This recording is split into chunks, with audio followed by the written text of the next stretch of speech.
I have come here to chew bubblegum and kick ass. And I'm all out of bubblegum. Oh.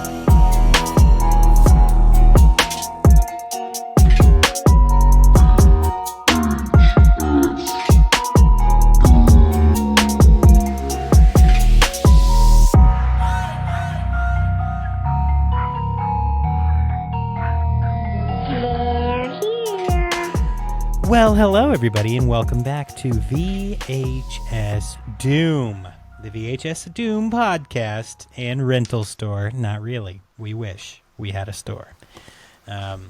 We hope you guys are having a wonderful week, and we really enjoyed our break last week. We hope you guys enjoyed snoopers, on our break, but we had a really good time just hanging out, shooting the shit. I'm here today with my lovely co-host, Mikey. What's your name now, Mikey? On which one? On Twitter. Twitter. I think it's Mikey Mutant again. Is it Mikey Mutant again? Let's see. Is it like Mikey Mutant X? No, that's the name. My @ is Mikey Misfit 138. Okay, all right, Mikey Misfit. So that's your new name. I went back to my MySpace name. Nice. Okay, taking it way back. All right. Katie Put me in your MySpace, in your top 8. Do you remember that song? I think so, yeah. Put me on your MySpace, on your top 8. I do remember something like that. Was that like the Millionaires or like one of those other Scene Kid bands? Yeah, likely. Yeah. Okay. Probably. Or like Hollywood Undead. Do you remember like coding your MySpace page where you would put music? Yeah. The funny thing you say that is my grandmother, for some odd reason, saw me do that in like 2007 or 8, and she thinks that like I should work in IT now. I'm not even joking. Every time, because my uncle works in IT. Well, he used to. Now he's in HR, but like he used to work in IT, and like she's like, "Oh, you should do what he does." I'm like, "No, I'm okay." Hey, I mean, you know what? I feel like MySpace probably taught some kids like the basic, intro to coding, like HTML at least or whatever, right? Because you had to figure out how to code that stuff into your page. Yeah, the playlist one was hard though. It was hard to get a playlist. That's so funny, dude. I used to have multiple. You know the band Him? Yeah, I do. Yeah. I had multiple fan pages on MySpace of them, and every time their music would get like me taken down. Oh, yeah? Would it? Yeah, I was a big fan of that band back in the day. Yeah. What was it? Let's see. Hold on. I think it was like... Is that right? Hold on. I can't remember the heartogram. Hold on. You don't remember what the heartogram looks like? No, I do, but I can't fucking draw it. Oh, my God. It's like... Dude. Nah, I can't. I was going to draw it and put it on camera. Look how shitty that is. I can't even see it. Dude. Garbage. I can't draw.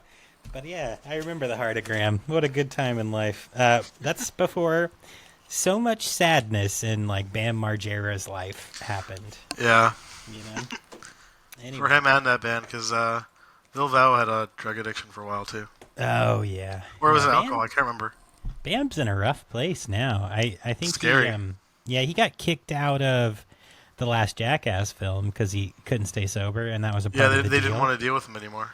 Then he took him to court, and I don't know how that ended up, but he was suing the company, I guess, or Johnny Knoxville or whoever. Probably like Tremaine and Knoxville. Yeah, because he was removed from the film. So anyway, rough. That's. I hope he figures it out. I really do. Yeah, I hope he gets sober. Yeah. Well, anyway, that's kind of dark. But how was your week, man? It was dark. No, it was okay. I mean, yeah, could be better. But like, I watched a bunch of movies this week. Did you? Yeah, including the ones we watched also. But yeah, I watched 3. Oh, okay, okay. Do you want me to go into it, or go for it. Okay. Whatever. Because I was going to ask you how your week was going too, but Yeah, well, I'll you tell me about the movies, and I'll talk about my week and what I watched. okay. All right. So the first one was Phantasm, the original one from 1979. The plot is a kid goes to a cemetery and then he sees some weird stuff and he's being chased by these little things and a man known as a tall man. Hmm? And crazy stuff happens. Okay. Nice. Very cool. Gotta love Phantasm. Now, so pretty sure Phantasm was restored by J.J. Abrams. Yes, because he's a giant fan. Right. Yeah, I did hear that. He ended up in what was which one was the first one in the new trilogy? Oh, I have forgot. no clue. So there's a character, Lord Phasma, and it's named after this movie. Oh, really? Yeah. And what's the new trilogy called? Like the new Star Wars trilogy. Oh, Force Awakens, I think it was.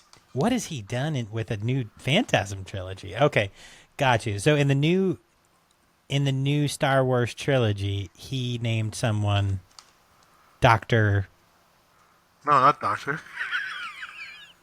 What did he name him? Oh my god, I'm gonna kill myself.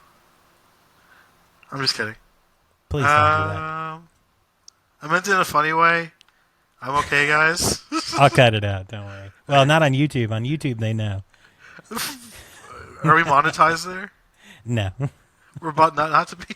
we definitely will never be. Yeah. I think it's in Force Awakens. There's a character called Phasma. Oh, Phasma. Okay. Gotcha. Neat. Yeah, I'm not really big into the newer Star Wars movies. I haven't even watched them, honestly. I think I watched Force Awakens in theaters and then I liked it, but I just didn't watch any more of them because I don't know. Yeah, well, so I've watched the first two, I think, but I haven't watched the last one. But so I went with Carla to see The Force Awakens in the theater. We actually went to it's when I still lived up in Jersey. We went to the Palisades Mall, I think. To that movie theater, and we saw it there, and we were both like, working like dogs at the time. But so, spoiler alert: if you haven't watched The Force Awakens, when Ben shoots his father, or when does Han he Solo stab him? dies, Yeah, whatever. I think he stabs him, right? Yeah, he stabs him. It's been so right? long since I've seen these movies, honestly. I can't remember if he shoots him or stabs him. I assume stab. I don't know. Whatever. I thought he put the lightsaber through him. Yeah, that would make sense, right? Yeah, it would. So, anyway, I was like, oh my God, wild. And then we're in the car on the way home, and I was like, man, I can't believe Han Solo died. And Carla goes, what? And I was like, well, did we not just see the same movie? And she's like, okay. I definitely fell asleep like halfway through. I was like, oh man, come on. So I don't think she's ever finished watching that movie. But they make those theater chairs so comfortable. You know? You can lay it all the way I want back. one of those. We need a new couch. I want one of those. Holy shit, for real. That you could lay it like so far back. They're just so comfy. You got your nice little soda, you got some popcorn. Man, it's the way to live right there. Okay, cool. Well, so you saw Phantasm. What else? Okay, so I saw Phantasm. I saw a hilarious movie yesterday. I got from Vinegar Syndrome, a Blu-ray of it. This really weird slasher from like 1989 called Memorial Valley Massacre. It's also called Memorial Day. Mm-hmm. And I'll just read the plot. A newly opened campsite is terrorized by a primitive young man who begins killing campers to defend his territory. So it's like a national park they're on. Okay. And all of a sudden, like, all these, like, annoying-ass people are coming in. And, like, the quote-unquote primitive young man, or, like, caveman, I guess? I sent you pictures of it, like, the other day. Yeah. And it's just, like, this young guy who gets lost in the woods as a kid, he becomes a, like, caveman slasher, and it's like the most ridiculous shit I've ever seen. The makeup's kind of cool. He kind of looks like Wolfman a little bit, or whatever. It's right? pretty bad, actually. It's pretty bad, but it's fun, Yeah. And then, lastly, I was just watching before we started the show, Ichi the Killer. Oh, One of the okay. most crazy movies I've ever seen. I didn't remember half the stuff was in this movie. Like, I remember the first part where, like, he breaks into a house and kills a guy because he's, like, killing his, it was a pimp and he killed him and somebody else, and then, like, it just goes, like, the ridiculous gore in this movie, dude. That's awesome. It's who's the director? Takeshi Miike. Miike, right? Yeah. Yeah, dude, there's some crazy, crazy kills and stuff. And, like, so that guy kills somebody, and then it sets off this chain of events of this Yakuza is coming after her, trying to find him. Uh-huh. And the guy who's in charge, Kikihara, is, like, this weird, like, sadist who's, like, into, like, mutilation. Okay. So, like, you've seen the cover, like, his face with, like, the things in it and everything. Yeah. Yeah, so it's like that, and there's a scene where, like, he has a guy, like, in, like, hooks, and he's pouring, like, cooking, like, oil on him. Oh, okay. Torturing him, and it's, like, crazy. Wow. Yeah. No, I've never sing it. That, and there's something else that you've talked about a bunch that I haven't seen that it's on my list. What's it called? Like Tumbling Doll of Flesh or something? Oh my god, dude. That's another level of movie. Yeah, that one I'm like scared to watch. Okay, so that starts off as a director hiring somebody for a porn. It starts being like a normal porn you're watching. All of a sudden, you find out the director and the actors have a different plan. They're going to murder the actress in the movie and film them, like, mutilating her. Yeah, yeah. And it looks real. It's not real at all. It's not a snuff movie. Right. But it's made to look like one. Yeah. There's a scene with a apple peeler and a tongue. Oh, God. Yep. You've talked about that before. And, like, they slowly just start, like, dismembering her. And, oh, God. It's, like, on the level of, like, the guinea pig movies. Right. Yeah. For sure. Now, the guinea pig movies were, was it the first one that Charlie Sheen thought was real? The second one. Second one? He called the FBI about or something? So Chris Gore from G4? Mm-hmm. Yeah. He showed him it, like, in a movie kind of thing, and, like, I guess he was, like, on drugs or something, and, like, the print was, like, really bad, and, like, he saw it, and, like, if you watch this movie, you can see it's not real. Sure. Because, like, there's multiple times where the samurai guy killing the girl, who's tied to the bed, the arms start moving by themselves. Okay. After they're cut off, and, like, that kind of stuff. Yeah. Gotcha. Yeah. It's good, though. I love those movies, but... Yeah. There's one. So, have you seen the memes? It was maybe like a week ago that were going around because I guess there's this like feud between this new Barbie movie and like Oppenheimer. Yeah. I've been seeing that. So I saw, there were pictures of like Margot Robbie and the director of Barbie in front of a poster for Oppenheimer with their tickets, right? And I saw the meme with Solo. Did you see the one with Salo? Yeah. So it's Margot Robbie and that director in front of Salo with their tickets Ramit out. Sent it to us. That's what it was. Okay. I started dying. Me laugh so hard. But I have, I've never watched that either. Though. I bought that movie from Barnes & Noble. Did you? Barnes & Noble? It's Criterion put it out. Holy shit. On Blu-ray. Yeah. It's one of the most fucked up, like, Nazi exploitation movies I've ever seen. Yeah, no, I know. I've been scared to watch that one too for some reason. I'm just like, oh god, Cradle of Filth has a music video, Babylon AD, where they reenact the movie. Yeah. Okay. I know I'm about to get just a ton of shit for this. Whatever, I don't care. Our customers here, hi customers, by the way. Sorry we haven't acknowledged you. Hello. I like a Serbian film, so that's what I was going to say. I've never watched a Serbian film, so y'all can yell at me if you want, but I just can't bring myself to do it. I know what it's about. There's another one that came out from that same time and same area, like Serbia, called Life and Death in a Porno Gang. I have the Blu-ray. I haven't seen it yet. I heard it's on that level of fucked. Right. But the thing about a Serbian film is it's really fucked up, and there's a lot of fucked up shit in it, but it's shot amazingly. Right. That is what I've heard, for sure. Like, there's a lot going into it that happened in Serbia that led up to the director making this. Right. Like, politically. Yeah. It's a wild movie. No, I know it is. I know, I've pretty much know the plot. Like, I've heard so much about the film. And that's why I can't bring myself to watch it. You know what? okay, so let me talk. One of the movies I watched this week was The Unbearable Weight of Massive Talent, which is literally a movie about Nick Cage playing Nick Cage in a scenario where he becomes an action star kind of thing. Wait, it's that movie. So fucking you were telling funny, me about bro. the other day, It's and I didn't know what the title was. hilarious. But so I'm watching it. My dad came to visit. So let's feel stupid rewind. now. I'll tell you about my week. My dad came to visit. We hung out. So we actually I watched some movies that are like, like we watched The Whale. That's one of mine. The Unbearable Weight of Massive Talent.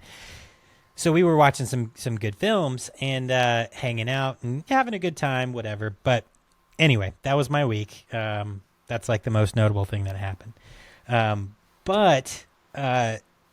So in that movie with Nick Cage, they reference another movie twice. Paddington 2. Have you heard of Paddington the Bear 2? I've seen the first one. Like Right. My son likes the cartoon and like the book. So twice in The Unbearable Weight of Massive Talent, they reference Paddington 2 as I know there was a Paddington meme. being one of the best movies of all time. And I'm like, what? So my dad's sitting there next to me in the chair, and he's like, oh, yeah, I can't even bring myself to watch it. And I was like, what? Am I in like an alternate universe right now? And he said, no, go on Reddit, go on Twitter, look up Paddington 2, which I did, and people rave. They fucking rave about this movie. Like, it's like life-changing. It'll make you cry the entire time. There's like so much depth to it. It's like one of the best shot movies of all time. So I was like, is there like a correlation between Paddington 1 and 2? And my dad's like, no, not really. They're kind of like their own stories. But my dad specifically said, I cannot bring myself to watch it because of all the hype. It's made me nervous to watch it. And I guess that's kind of how I feel about a Serbian film. So tying all that together. But if you haven't watched Paddington 2, I guess check it out and cry the whole time. I don't know. You Anyway. know what I don't think is as bad as people say, but the second one is? Huh. Human Centipede. Okay. Yeah. The second one is like the dude's jerking off with sandpaper and like I don't know. It's Yeah. The third one's a straight comedy. It's fucking funny as hell. Yeah. Well, anyway. Okay. Well, I just had to say all that. But jumping back into the movie. So we watched The Whale. So The Whale 2022, Brendan Fraser, directed by Darren Aronofsky. Oh, he's good. He's did The Arrival and a few other good movies. Yeah, so he Runner, it also right? starred Sadie Sink, who is from Stranger Things as well, but she plays never his watched that daughter.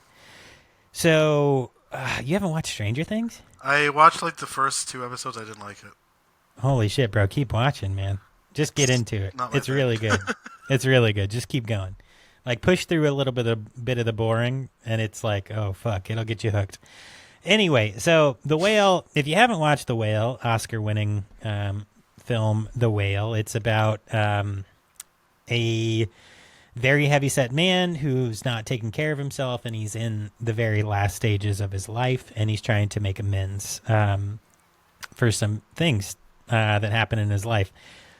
Wildly intense movie that's set in just the simplest setting possible, which is one apartment. We never ever leave the apartment in that film. So it made me, a couple films that I've watched, actually 2 films that I watched this week, made me feel like I really need to go finish my script on Brava, like do like a finalization and just make it, because it's like, it's not that hard to make a really good movie. You don't need to be overly complicated, right? Yeah. I found the shirt. I was telling you the other day. I found the shirt for Brava. Yeah, you did. Mine's a little tight now. I'll tell you what. Yeah, me too. That's okay. We should reprint it. We should reprint it. I should finish the script, dust off all the old material, and then reprint the shirts and put them up on the website. Yeah, so that was a really, obviously, Oscar winner. It's a really, really good film. The Unbearable Weight of Massive Talent, highly, highly recommend. So that's 2022. It was directed by Tom Gormican, starring Nick Cage and Pedro Pascal. Hilarious film. Kept me laughing the entire time. Really, really good plot. And it transitions you from like real life into a story seamlessly. So that was a lot of fun. Did Pedro play himself or no? No, Pedro did not play himself. No. He's cool. I like him a lot. He's a really cool actor. He did a great job in that film, though. He was really funny. And then lastly, this is like completely out of left field, completely different than the other two I watched. But Tubi just put out a title called Little Corey Gory. So it's a 1993 semi-slasher serial killer film directed by Bill Maroney. It was definitely from the straight-to-video era. Yeah, I think it was shot on 16 millimeter. Yeah, it was. It starred Todd Fortune, Pat Gallagher, and Brenda Pope. And essentially, the plot is Corey is like an abused kid whose parents died, who now lives with like an evil stepmother and stepbrother. Like, kind of got dumped with people that don't love him, and he accidentally falls into being a serial killer. Essentially, it's funny. The plot's kind of jolty. It's all over the place. How does one fall into being a serial killer? Accidentally cutting your stepbrother's arm off with a piece of glass, and then he dies. What? And then you realize killing these people ends your pain and your struggles. Glass can break bone? Okay. Watch the movie if you want to see how that happens. But yeah, no, it was okay. The only problems I had with the movie, it was very racist without a purpose, if that makes sense. So like American History X had like a very racist premise, but that was a part of the story. This movie has a lot of those same undertones without the resolution or a purpose. So they're just kind of mean to people for no reason. So that was a weird part of the plot for me. His stepbrother and stepmother are bad people, but it was unnecessary to go about the script like that. So that kind of caught me off guard. But yeah, other than that, I mean, it was a fun little goofy slasher, and he does throw in some cannibal aspects into that movie too. So you get to see a little bit of everything. So anyway, how are the effects in it? They were okay. They were half decent for 1993. I mean, it was like, I've seen better effects out of the 80s from big budget films for sure, but they weren't too bad. So chopping up arms, putting some body parts through meat grinders. Sounds like a Saturday night. What's that? What? It's like your Saturday night when you make stew? Oh, yeah. Oh, see, I know what you're doing over there with your pressure cooker stew pot. Mm-hmm. Yeah, if I don't have nails in there, I'd put human in there. Pulled human. Oh man, Mikey. Oh, I had Chipotle recently, and I got barbacoa. You're disgusting. You know what we're gonna make? Actually, tonight I think Carla's gonna make like vieja ropa. So like for enchiladas, she's gonna do like a pulled like steak. So good. Oh yeah, except for the fact that you've ruined that for me. I love we make chicken enchiladas with the pressure cooker since we got it. Nice. Yeah, you can't beat a pressure cooker, man. Especially when you're making long pig. Anyway, yeah, so that's... All right, guys, I don't eat human. I've never have eaten human. Human. Yeah, that's what Mikey says. But, I mean, when you get possessed by Scabby Man, there's no telling what you've done, right? Oh, no, I spilled the monster all over the counter. Oh, son of a bitch, Mikey. It's all over the cases, man. You know we have a lot of work here already. I don't know why you hate me. I don't know why I signed up for Keep you this on your job. toes. You know who I haven't heard from in a while? Hugh.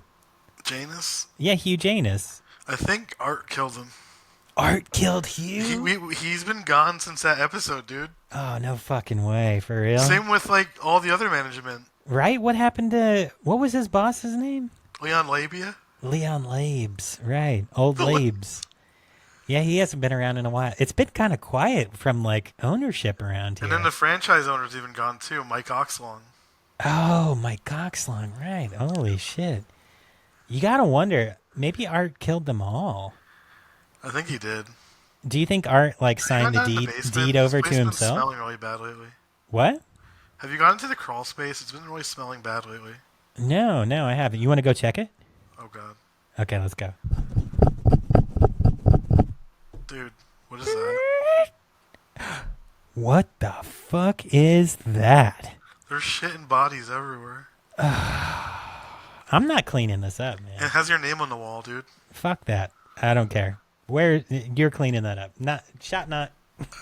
I'm not here today. You are right there. The camera's not working, so I'm not here. You are a ghost? You don't know if I'm here. It's all I darkness. know you're here. I see you. I'm not cleaning it up. All right, so does that mean we own the store now? I guess, yeah. Sweet. I've The always... lease is like, I gave you the lease earlier, I think. I don't think you realized it. Oh, yeah? You did? Do we need to sign anything? Do we need a lawyer? Scabby Man already wrote it down. Oh, Scabby Man, attorney at law? Scabby Man, that's why. Awesome. All right, that's what I'm He just talking graduated about. law school. Well, welcome to the VHS Doom rental store owned by Dylan and Mikey. Does that make us managers now? Can I fire Balthazar? Why would you fire him? I don't know. I love Balthazar. I'm just kidding, Balthy. If you hear this, I'm not firing you. Don't worry. One of these days, we're going to put out another Doombox podcast episode, and you'll hear Balthy again. But he hasn't made an appearance since the last time Mikey had to run home early.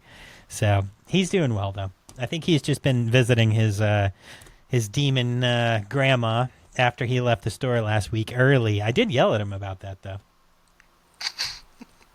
Piece of shit.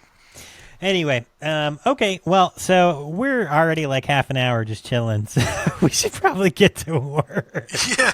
Oh, Jesus. We need to open up. People are waiting outside. I know, man. All right, let's open the doors. All right, hello, all. Welcome in.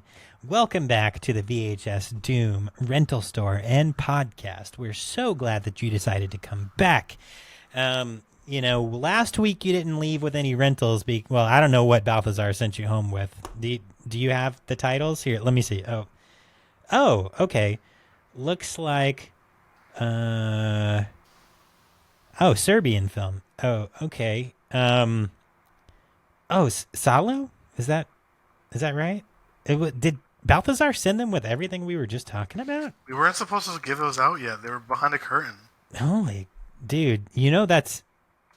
Did you guys go into the curtained off area of the store last week? Oh, you did. Balthazar pushed you in there. Oh. I found a post on the ground that says, "Check your notes, Dylan." Interesting. Let's see here.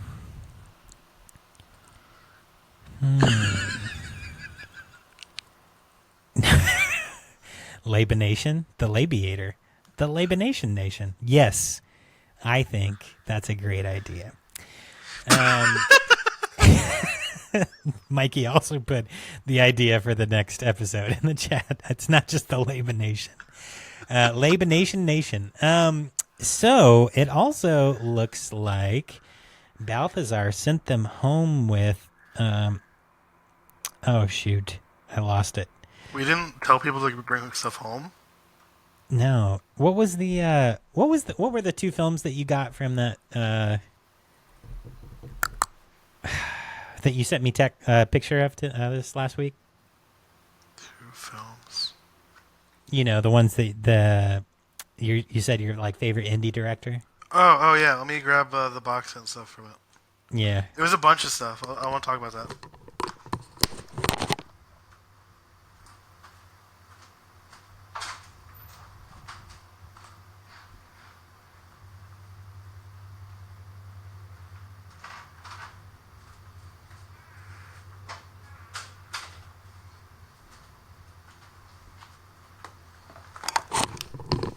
Sorry about that. You're in the good. other room. Okay. So I ordered some stuff from the horror label, A Baroque House. Oh, okay. I already had these movies, but he just put them on Blu-ray. They're so remember how I was telling you about like stuff like Tumbling Doll of Flesh? Mm-hmm. Yep. So he makes his own version of it, like the American version of it, I guess.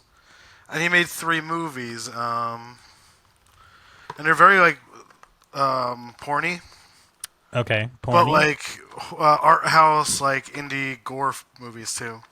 At the same time. So there is A Sea of Blood. This one's just like a crazy movie where someone gets like brutally murdered and like covered in blood and weird stuff. And then there's this movie Spit where someone like people keep like deep throating themselves until they die. I don't know how to explain it. I'm really bad at explaining things. And then there's Red Tragedy, which somebody kills themselves in the bathroom. Oh, yeah. I saw the preview for that one. Now, these are all pretty short. They're only like half an hour. Yeah. And it's signed by him and one of the actresses, and this is number 66 out of 151 for the signed box sets. Okay. And then he also sent me his feature film. I don't think it's like sexual as that. It's called Let's Stop at the Morgue. I haven't watched it yet, so I don't really know what it's about. But I heard it's more of just like a straightforward horror movie. Okay. Gotcha. And then he gave me, because for some reason when I ordered it already said fulfilled.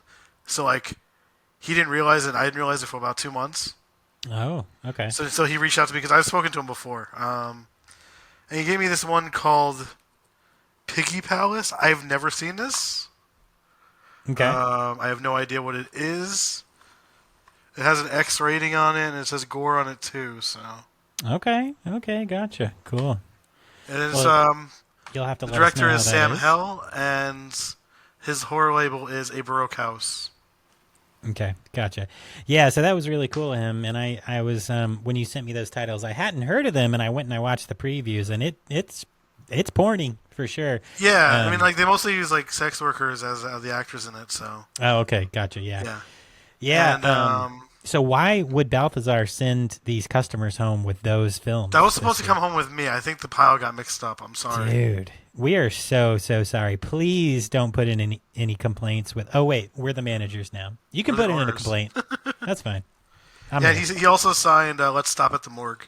Oh, cool. Nice. Very cool. Yeah. I have a bunch of his other titles too. Okay. Nice. Good stuff, man. Well, anyway, it's like half an hour in. We should probably get We keep started. talking about extreme movies. Is all I it know. is. It's fun though. So for those of you who are new to this podcast, Mikey and I love film, right? And that's all sorts of films. Usually they're odd. Sometimes they're Oscar winners we'll talk about, but usually we're a little bit more in the culty and obscure categories. So we hope you enjoy that kind of stuff too. And if not, maybe this isn't the place for you, but we love having you here. One thing I will say, big thank you before we get started. I'm going to check the numbers real quick, but y'all are awesome because we are at 214 total plays of our podcast. So thank you all so much. We really, really appreciate that. And then in like the last 60 days, we've had 50 different people listen to our podcast. So pretty cool stuff. And people are like interacting with our polls on Spotify. Yeah, you guys are, let me pull it up. I sent Mikey a text to this the other day. So we do polls most episodes, and I used to vote on them. I don't vote anymore because I want to know if it's like actually people voting that aren't us. And Mikey and I, neither of us voted on this poll, and there's 1 day left. So if you want to go vote, you won't hear this until after it's done. But go vote anyway, whatever. But it has 2 votes, and the question was, is Risotto Babalini Mikey's father? And an overwhelming majority of you, meaning the two people, both voted, yes, he's made a pasta. The other option was, nah, he no saucy. But, Mikey, they think you're saucy as fuck. I didn't have a chance to see this. You sent me a picture of this. Because usually I listen to it and then I put it on, I post it on Twitter. Okay, gotcha. So I listen to it and then I don't look at the bottom, so I didn't see that. Okay. Oh, you're funny. Why? Are you tired? You don't want to talk about it? No, it's just like we keep like talking about other things. I know. We just keep talking about other shit. I'll cut it all down. Don't worry. For those of you watching on YouTube, Mikey put in the chat, check phone, check phone, check phone. You should check phone. So I looked at my phone and he's like, should this just be the break room 3 because we're talking so much? No, I'll cut it down. Don't worry. I'll cut it down a bit. But for YouTube, you guys are just watching. So it is what it is. All right. So this week, we are super happy that you guys have joined us for one of Mikey and I's favorite of all time franchises. And that would be The Evil Dead. So in the franchise of Evil Dead, they've had some remakes starting, I think in 2013, they started with the remakes, and then there was the one that came out recently. But technically, Evil Dead 1, Evil Dead 2, and Army of Darkness are your Evil Dead original trilogy or franchise. I do love the remake. Yeah, I do too. The 2013. I haven't seen Evil Dead Rise yet. No, I have not either. I'm still making my way down. I just recently watched Scream 6 and what's it called? Terrifier 2. So I don't know. I'm kind of yeah. There's such a big list, man. And last year, just a ton of great movies came out. So it's hard to keep up. But anywho, so this week, what we're going to talk about, not so much the plot, because if you guys haven't watched The Evil Dead 1 or The Evil Dead 2, you need to go watch them now. Right now. Turn this off. Pause. I'll wait. Go watch 2 movies immediately and come back. I'll silently judge you from across the room. This motherfucker right here. I announced it a week. You guys didn't know. Follow us on our Twitter and you'll know. But anyway, that being said, so Evil Dead 2 is loosely... It's both a sequel and a remake. They consider it both because for some reason, I don't know the answer to this, but Raimi didn't use footage from 1 and 2 to lead up to, so in the beginning of 2, they essentially just show Bruce Campbell. Well, they show Ash and his girlfriend driving up to the house. And they kind of play it out like that's their first visit, and they kind of just disregard everyone else that was in the first movie. I don't really know why he made that decision. I haven't looked into that, but so in a sense, it is a sequel, but it's also kind of a remake in its own right. And a comedy, slapstick comedy too. Yeah, they add more comedy. I loved it so much. Evil Dead 2 is my favorite one of the whole franchise. Yeah, it's an amazing, amazing film. It's one of the best horror films of all time. And that's, I'm going to play an interview real quick of Quentin Tarantino where he talks about Evil Dead 2 because he agrees it's one of the best horror films of all time. So here's that interview really quick for you guys to listen to.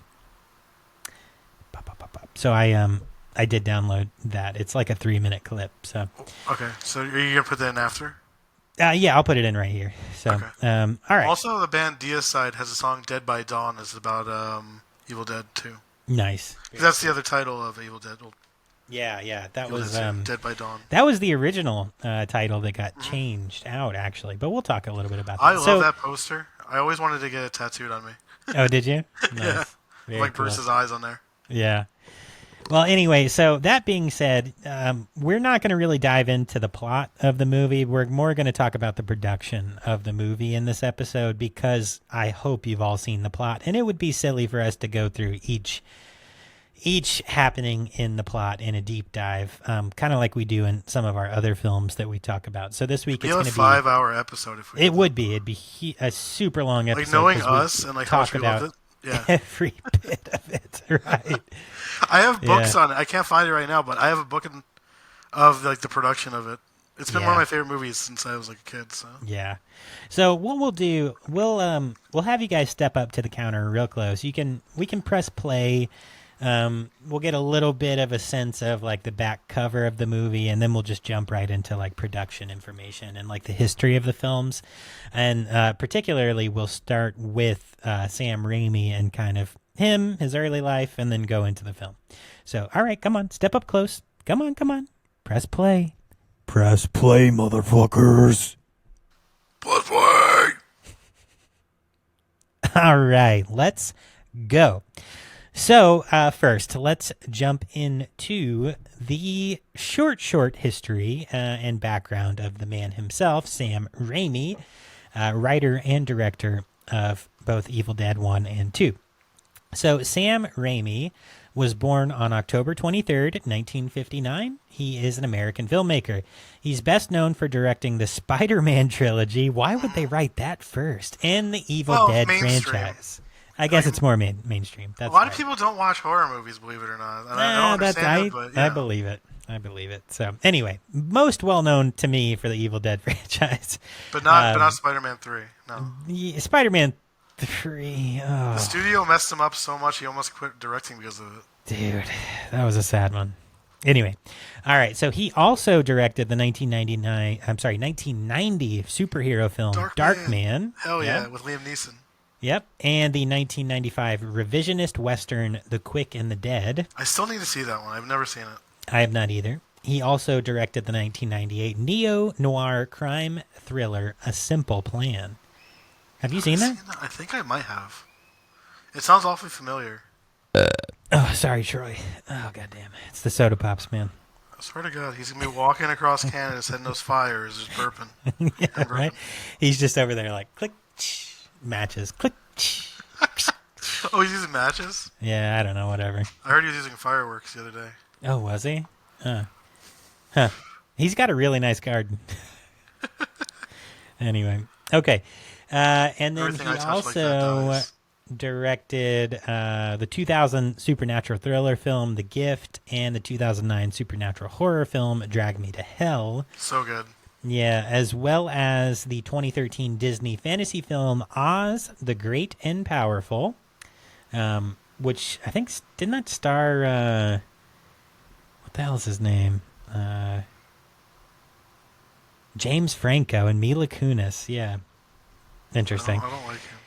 Anyway, latest film was Doctor Strange and the Multiverse of Madness. I heard that was good. I haven't seen it yet. I heard haven't Marvel seen it fans either. were like pissing in their pants because of it. Were they? Okay, gotcha. Yeah, there was a thing online saying people were saying like it was the scariest thing they've ever seen.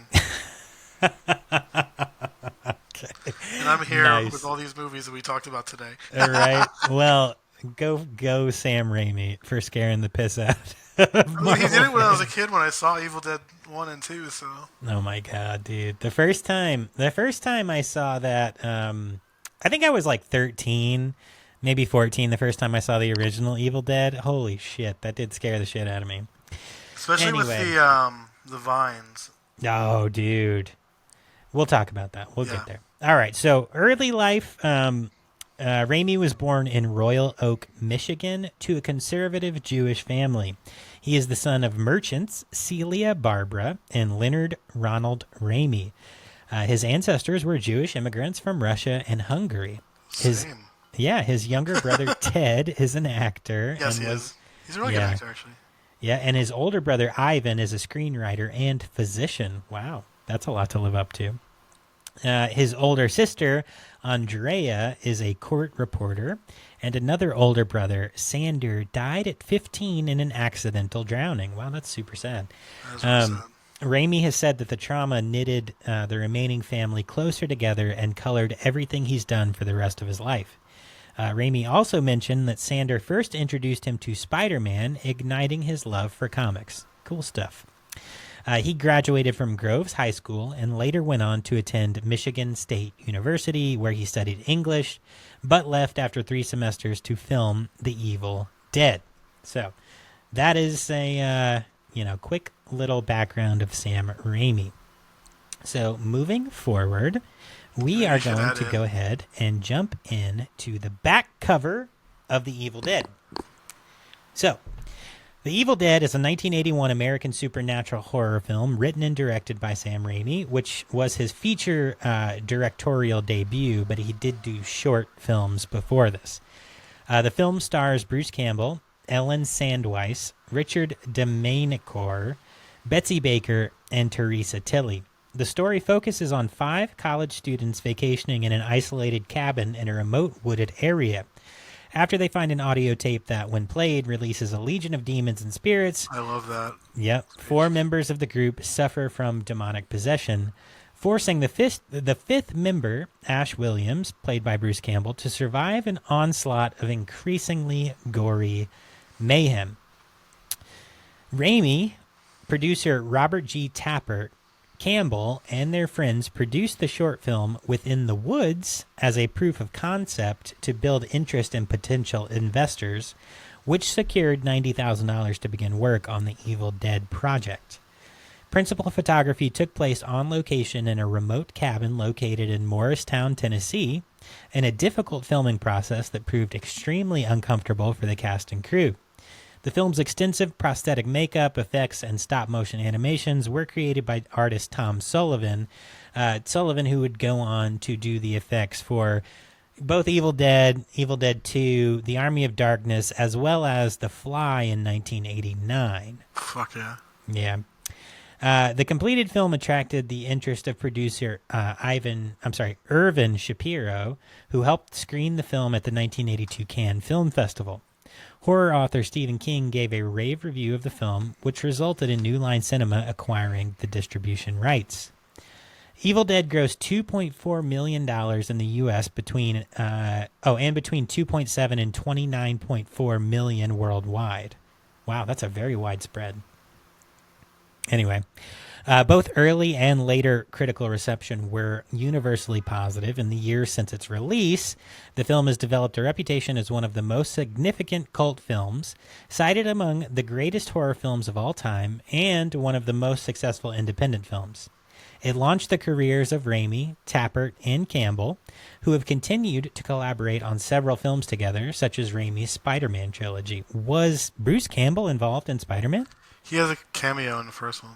Did he? I don't remember that. Yeah, he was like on the street. I think he was like selling like a hot dog or something. No. He was a doorman. Was he? Yeah. Oh, okay. Gotcha. Did he have any production credits on that?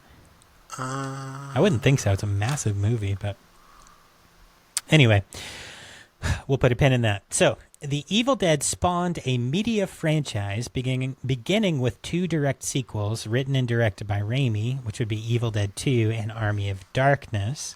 A 4th film titled The Evil Dead, which serves as a soft reboot, and continuation. A follow-up television series, which is badass. Ash vs. Evil Dead. Can't beat that show, man. I have that box set of Evil Dead 1 and 2 and the Evil Dead series, the 4K one, that opens, has a giant book in it. It's awesome. Nice. Very cool. Anyway, so the Ash vs. the Evil Dead, which aired from 2015 to 2018, and a 5th film, Evil Dead Rise, which just came out this year. The franchise also includes a video game, or multiple video games and comic books, and the film's protagonist, Ash Williams, is considered to be a cultural icon. 100%. I have a figure of him on my shelf. Yeah, I feel like I should. I don't, but I should. Yes, so, cool. The film was released on October 15th of 1981 at the Redford Theater. We'll get into some details about that, but the budget for the initial film was $375,000, and the box office, oh my god, so much soda, was $2.7 million or 29.4 million, and I'm so confused as to why that's different. Hold on. This is... Oh, because of international. So 2.7 US, 29.4 international. Okay, that's cool. All right, so again, we're not going to jump into the plot because that takes a ton of time, and we have 2 movies to go, and we're already almost at an hour. I don't know if we're going to make it. We might have to break this up into 2 episodes, but that's okay. So let's jump into some of the notes on production, the history of the film, and how everything came together. So, production, background, and writing. Sam Raimi and Joel Bruce... Cohen was one of the editors. He was, yes. The Cohen, one of the Cohen brothers, there. yeah. So, Sorry, I was about to say that Sam... before you said what you were saying. There's a delay here. I'm not messing with you, I promise. That's okay. So, real quick, Sam Raimi and Bruce Campbell grew up together and have been friends from an early age. And that's according to, let's see here. Oh, Winston Dixon, page 161. I don't know what that is, but okay, cool. The duo made several low-budget Super 8 film projects together, and several were comedies, including a movie called Clockwork and It's Murder, the short film. Shooting a suspense scene in It's Murder inspired the two to approach careers in the horror genre. After researching horror cinema at drive-in theaters, Raimi was set on directing a horror film, opting to shoot a proof-of-concept short film described by the director as a prototype that would attract the interest of financiers and use the funds raised to shoot a full-length project. The short film that Raimi created was called Within the Woods, which was produced for $1,600. Did you happen to see that, Mikey? What did you say? Did you happen to watch Within the Woods? No, I don't think I have. Yeah, I haven't seen it, but apparently it is a prequel, Evil Dead prequel. $1,600, wild. And then let's see here. For the Evil Dead movie itself, Raimi required over $100,000 to be able to make that, but they did get funded. So to generate funds to produce the film, Raimi approached Phil Gillis, who's a lawyer of one of his friends. Raimi showed him Within the Woods, and although Gillis was not impressed by the short film, he offered Raimi legal advice on how to produce The Evil Dead. With his advice in mind, Raimi asked a variety of people for donations, and even eventually begged some, I guess. Campbell had to ask several of his own family members, and Raimi asked every individual he thought that might be interested. He eventually raised enough money to produce a full-length film, though not the full amount he originally wanted. Raimi said the film would actually end up costing $375,000 to make. Wow. Yeah. How with much enough is that today? I don't know. It's a good question. I don't have that one ready today. Let's see. That would be 1982. 81, right? Yeah. Let's see. Okay, so $1 in 1981 is equivalent to purchasing power of about $3.36 today. So, wow. 375. It'd be about $1.2 million today for a 20-year-old kid to raise for a movie. Wild. Anywho. All right, so with enough money to produce the film, Raimi and Campbell set out to make what was then titled Book of the Dead, a name inspired by Raimi's interest in the fiction of H.P. Lovecraft. The film was supposed to be a remake of Within the Woods, with a higher production value and a full-length runtime. Raimi turned 20 just before shooting began, and he considered the project his rite of passage. Wild. So it looks like a lot of these quotes and sources are coming from If Chins Could Kill, Confessions of a B-Movie Actor by Bruce Campbell. So if you guys want to check that book out, it was written in 2002, but a lot of the sources in this article are from that book. Okay, so pre-production and casting. Raimi asked for help and assistance from several of his friends and past collaborators to make The Evil Dead.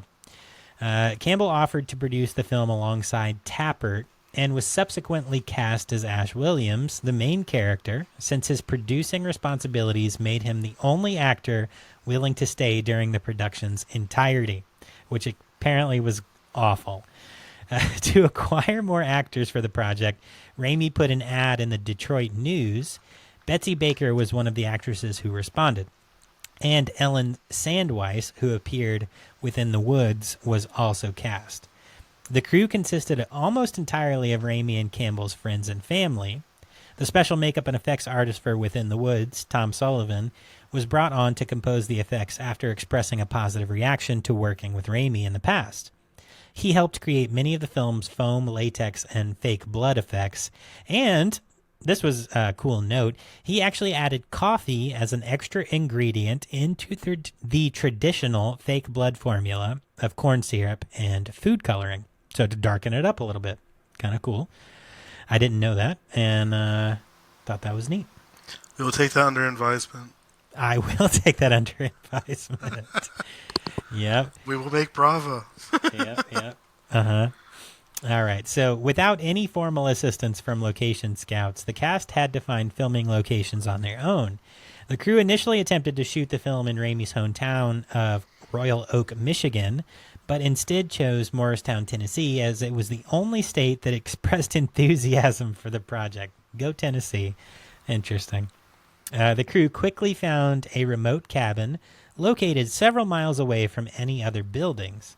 During pre-production, the 13 crew members had to stay at the cabin, leading to several people sleeping in the same room.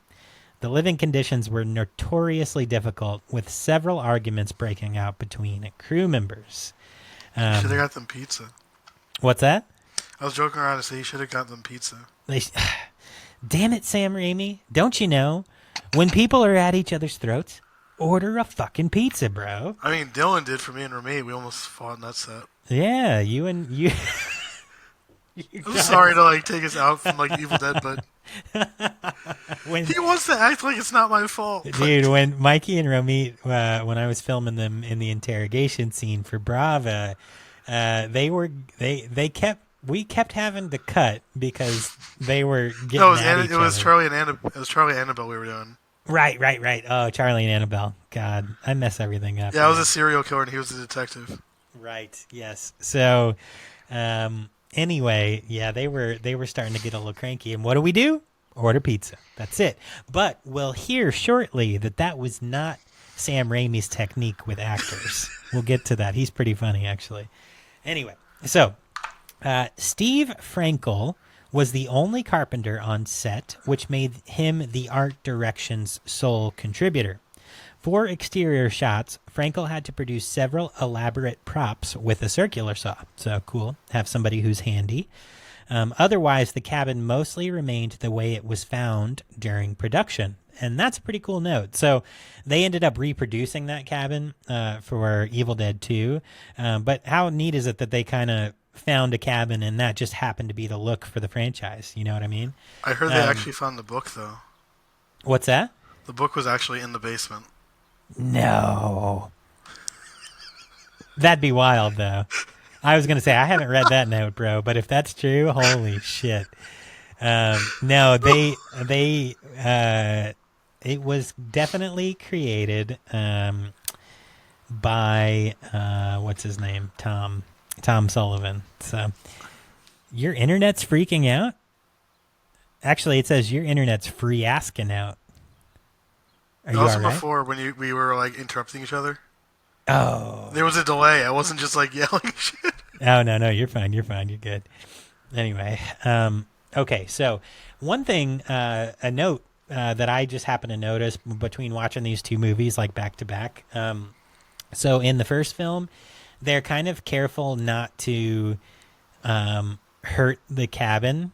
Have you noticed that? They're not other than like the windows and stuff, but I think that's all like kind of done separately. But like they don't break down doors. They're not like, I don't in the second one, that's when they like put the axes through the walls and they're really breaking the place and like when he starts breaking plates over his own head. Right. When you notice like outside of the cabin on the front porch, there's like a lattice. So there's like on one side, there's the little swing. And then across from that, there's like a lattice. In the second film, Bruce Campbell, when he's like possessed, breaks through that and just starts shattering it. They don't really hurt the cabin too much in the first film, which is kind of funny. It makes sense though, because they were renting it from somebody. Deadite Ash is the cooler version, in my opinion. What's that? I think Deadite Ash is awesome. Oh yeah, that's very cool makeup. I love the eyes. Cool yeah, very cool eyes. We'll get to a note on those eyes actually shortly. So. Anyway, moving on. So, principal photography. The film was made on Kodak 16mm film stock with a rented camera. Oh, wow. The inexperienced crew made filming a comedy of errors. The first day of filming led to them getting lost in the woods during a scene shot on a bridge. That would be us, honestly. Right. For real. Several crew members were injured during the shoot, and because of the cabin's remoteness, securing medical assistance was difficult. So they're in their own version of Evil Dead. You're right, exactly. One notably gruesome moment on set involved ripping off Baker's eyelashes during the removal of her face mask. Jesus. That's I was wild. worried about that when we were doing like the slit throat thing. I was nervous like my chest hair was going to get melted into the... into the t-shirt. Yes. Oh man, yeah, for sure. That silicone really, it'll grab on. So yeah. That shirt was never the same again. It melted into like the floor. Yeah, that was wild, bro. That was wild. Anyway, so because of the low budget of this film, contact lenses as thick as glass had to be applied to the actors to achieve the demonic eyes effect. Oh my god. Oh, I'm going to die. I'm just going to throw up eventually. Sorry, Troy. Troy was like, oop, set another fire. It's turned to vomit radio now. Right. Okay, so the lenses apparently took 10 minutes to apply and could only be left on for about 15 minutes because your eyes could not breathe with them applied. Campbell later commented that to get the effect of wearing the lenses... Oh, I'm sorry. What? Dylan's notes are messed up. Yeah, sorry guys. Yeah, okay. So it looks like it's just a weird sentence, but Campbell later commented that to get the effect of wearing these lenses, they had to put Tupperware over their eyes. Huh. That's from his book. So again, most of these sources are Bruce Campbell's book, but anyway. I don't think he's kidding when he says that, though. I don't know, man. Like, what are they just like? All right, my eyes are nice and glassy now. I don't know, man.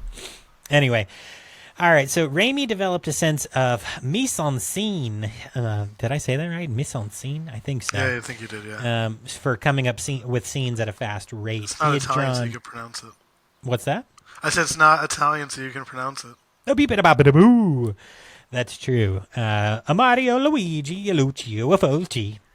He had drawn several crude illustrations to help him break down the flow of scenes. The crew was surprised when Raimi began using Dutch angles. Dutch angles would be when you turn and get some kind of like, sideways scenes. But he was using those to build atmosphere. To accommodate Raimi's style of direction, several elaborate... What are you laughing at? Nothing. Okay. All right. I can't see you. I wish I could see you. I can keep an eye on you.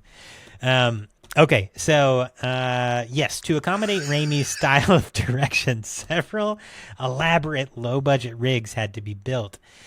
Since the crew could not afford a camera dolly. Yeah, I mean, if you're 20 years old, makes sense. One involved the Vasocam, which relied on a mounted camera that was slid down a long wooden platform to create a more fluid sense of motion. Let's see here. Okay. So a camera trick used to emulate a steady cam inexpensively was the shaky cam. Interesting. Okay. Which the Coen brothers ended up using in their first movie, Blood Simple. Right. So that involved mounting a camera to a piece of wood and having two camera operators sprint around the swamp. Yeah, they had to create that effect too as well. Yeah, very cool. That's a very cool effect, though. During scenes involving the unseen force in the woods that's watching the characters, Raimi had to run through the woods with a makeshift rig on, jumping over logs and stones. This often proved difficult due to mist in the swamp.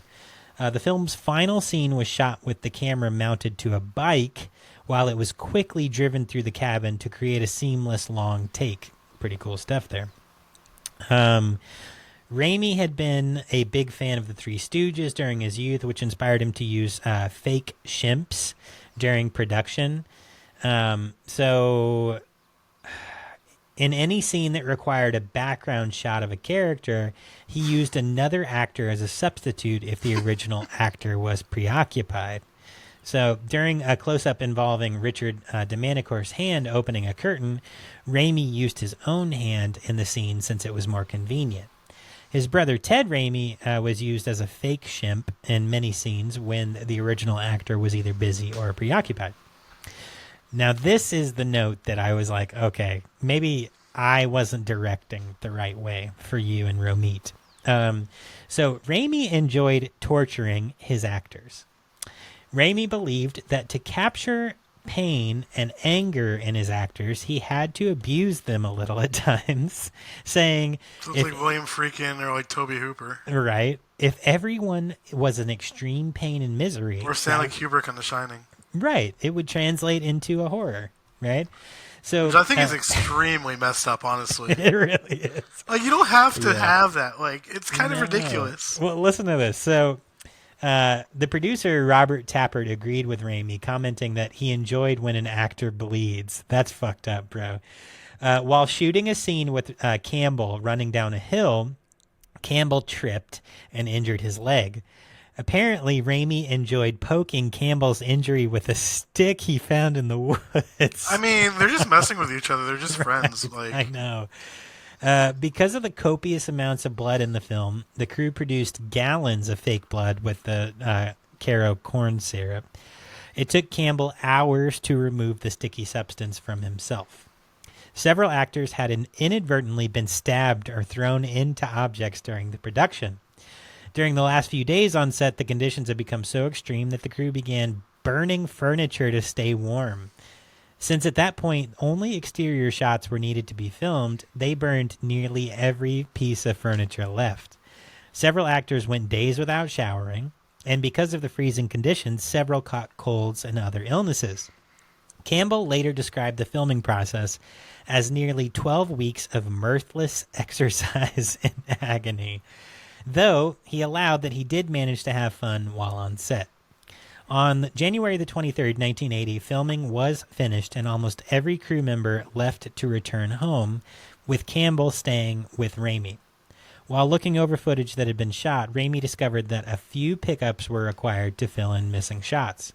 4 days of reshoots were then done to complete the film. The final movement involved Campbell having monster guts splattered on him in the basement. Cool stuff.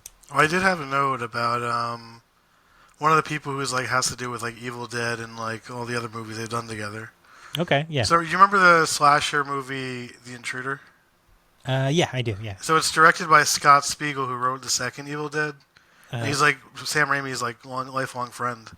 Oh, okay. Okay. Yeah, it's 1989 slasher Intruder. It takes place in a grocery store. Ted Raimi, I think. Yeah. Sorry. You're good. Sam Raimi's in it. Ted Raimi's in it. Bruce Campbell's in it. Greg Nicotero's in it. That's cool. It's cool when you can like keep making movies with your film. Yeah, I mean your friends like forever. You know? Oh man, do you remember that one kill with the like the food slicer? Man, fun stuff, man. Yeah. I wish Man, I wish we lived closer and we could keep making movies. That would be great. I Eventually, mean, we're not as close as like when you lived in Texas. I know we're a little closer. So eventually, I'll hopefully, right back. I You know, just make enough money that I can produce a film myself. So that's the goal. All right. So moving on, we're going to move into the editing section. And honestly, brother, I don't know that we're going to be able to get through both of these films today. We might end up having to do a two-parter. Would that be the worst thing ever? Did I lose you? You're on mute. Oh, shit. Did I lose you? Hello? I turned your mic off mute. Can you hear me? Yo, I was saying that I had to go for a minute. My wife called. Oh, sorry, buddy. Okay. I was just saying if Sammy wakes up, when you get home, just grab him. Oh, sorry. Mikey had to take a phone call. Okay. We'll wait. All right.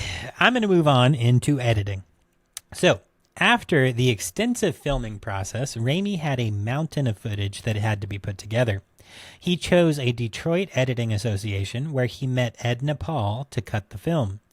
Paul's assistant at the time was Joel Cohen of the Coen brothers, who helped with the film's editing. Paul edited a majority of the film, although Cohen edited the shed sequence. Cohen had been inspired by Raimi's Within the Woods and liked the idea of producing a prototype film to help build the interest of the investors. Joel used the concept to help make Blood Simple with his brother Ethan, Such a good movie. launching their career, and then he and Raimi became friends following the editing process. You back? Yeah. Okay, hi. Everything good? Wait, I've been back this whole time. You were, what? No, you were on mute. No, it wasn't. Yeah, you were. What? Yeah, weren't you talking to Katie? A few minutes? Oh, wait. Okay, I see what you're saying. Yeah, I muted you because I thought you were on the phone. No. Well, welcome back anyway. All right, so what I was saying is we might have to just do one film today. Because, I mean, we're at an hour and 15 minutes, and we still have at least 1, 2, 3, 4, 5, 6, 7, 8. Do you want to just turn this into a break room episode and do everything next week when we have more time? No. It's each movie is going to take a ton of time, so I think we might just have to do one Evil Dead 1 and then follow it up with a second episode of Evil Dead 2. I think. I'm fine with that. I'm fine with talking about it for 2 episodes if you are. Yeah, I'm fine with it. All right, cool. So we'll keep going then. All right, so continuing. The film's first cut ran at around 117 minutes, which Campbell called an impressive achievement in the light of the 65-minute length of the screenplay. The cutscenes were to focus on the main character's lamentation of not being able to save the victims from their deaths, but that was edited down to make the film less grim and depressing and to be more marketable for 85 minutes. Raimi was inspired by the fact that Brian De Palma was editing his own film, Blowout, with John Travolta at the same sound facility. An amazing movie. Yeah, for sure.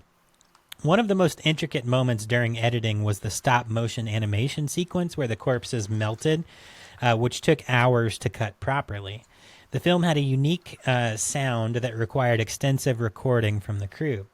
Several sounds were not recorded properly during shooting, which meant the effects had to be redone in the editing rooms. Unfortunately, well, they were already dead, but dead chickens were stabbed to replicate the sound of mutilated flesh, and Campbell had to scream into a microphone for hours. What? Sorry, I'm getting a call again. Oh, you're fine. You can mute yourself. Much like Within the Woods, The Evil Dead needed to be blown up to 35 millimeters, then the industry standard to be played at movie theaters. The relatively large budget made this a much simpler process with The Evil Dead than it had been with the short film. All right, moving on. So, I think we will wait here for Mikey. Mikey, just let me know when you're done, bud, because I want to make sure you can comment on this section, okay?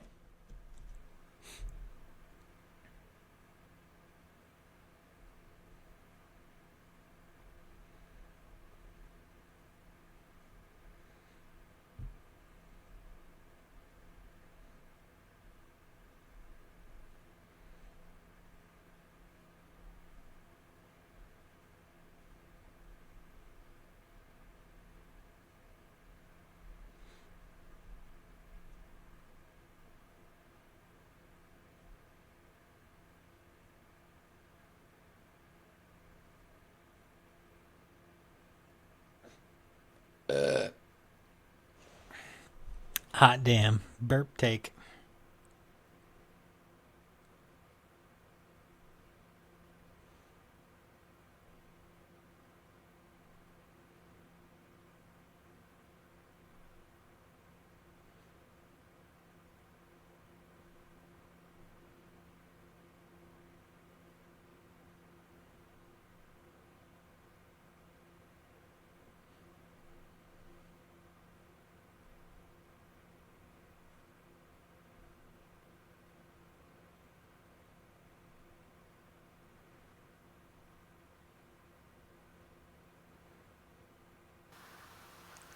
I am so sorry about that.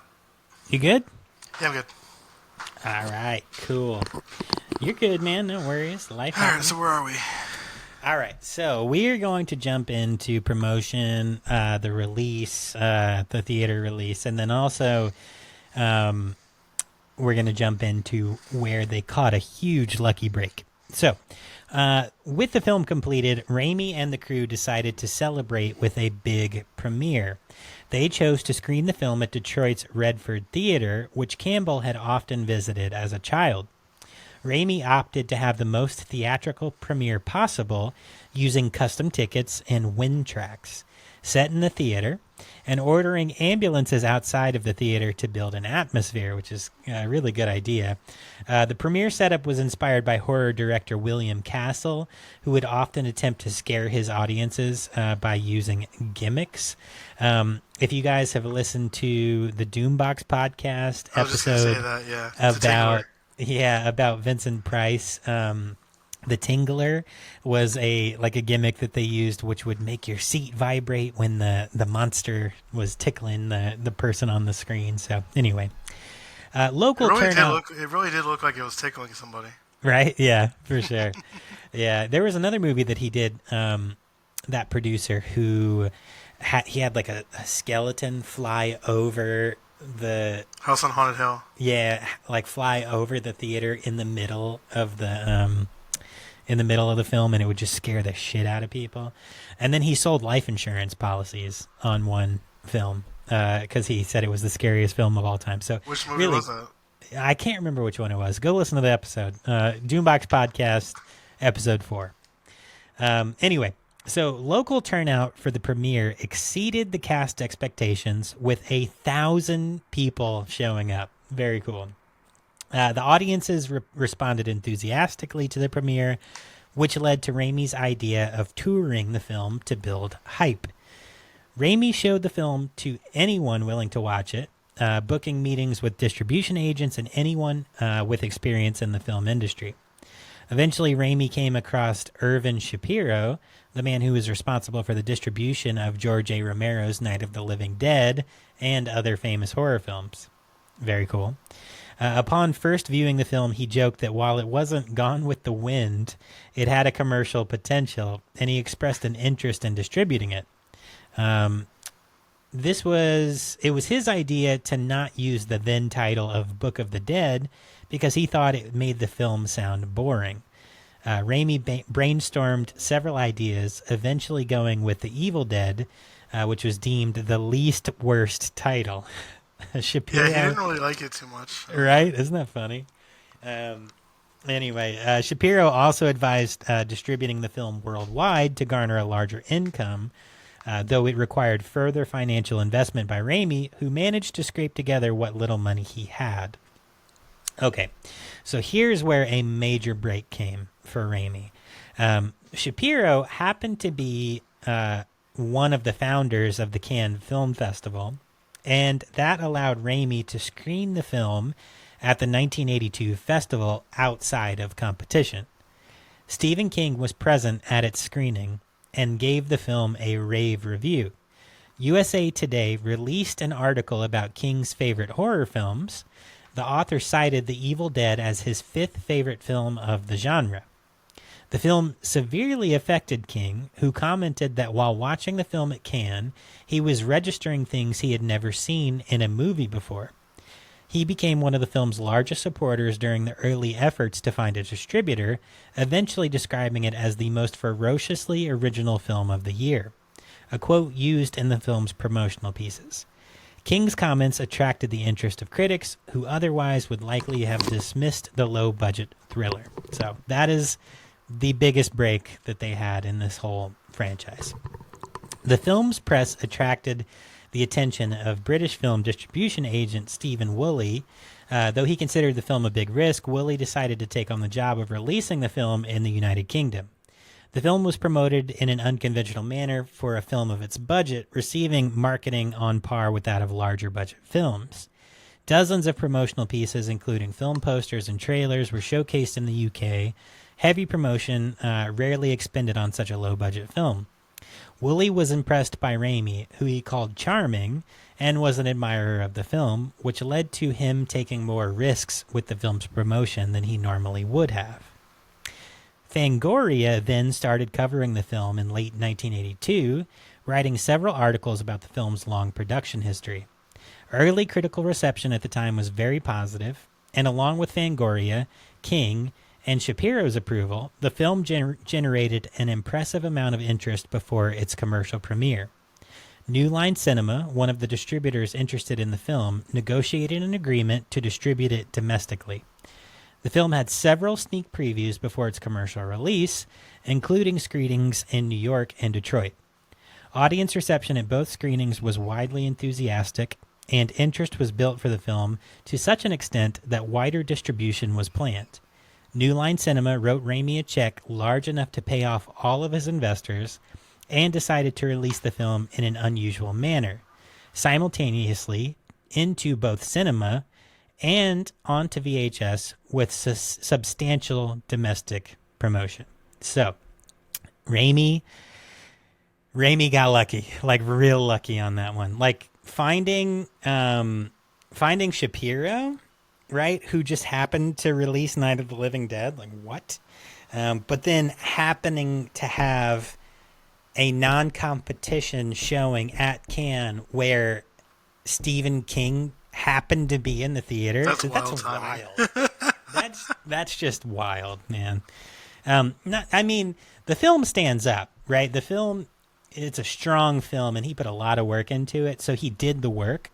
But if Stephen King hadn't been in that theater and, Shapiro hadn't been one of the founders of Cannes, it could have been a much longer time before it became a cult film, So, pretty cool stuff. All right. Any notes from you, Mikey, before we continue? Did you hear that? No. There wasn't a loud explosion? Balbini Babalini, I'll explode your soul. I think somebody lit off a firework, sorry. Or was it a gunshot? I don't know. Or did I just burp? Alright, so where are we? I'm sorry. Oh, you're good. Do you have any notes on any of this before we move forward? Because we're going to move into the theatrical release and rating, home media, critical response. But I think it might be good. If we take a second to kind of talk about some of the elements of the film. So, what were some of your favorite parts of The Evil Dead 1? Oh my god, hold on. I'm bringing out my notes, I'm sorry. You're fine. Take your time. Oh, by the way, Hollywood actors have just voted to go on strike. They will join already striking writers in a standoff likely to grind the entertainment industry to a halt. Well, I heard that studios are trying came out to right now. 334 from the Wall Street Journal on July the 13th, 2023. You heard it here first if you're listening, and that's the first time you've heard it.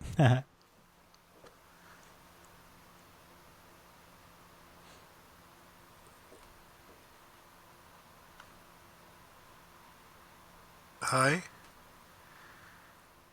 Were you looking up your notes? It froze. Oh, did it? On my end, yeah. Damn. Okay. Well, okay. Some of my thoughts. I was going to talk about like differences between 1 and 2 because they really are so similar. But if we're going to talk about 2 in another episode, okay. So some elements of this film which came out like early 80s that were super advanced.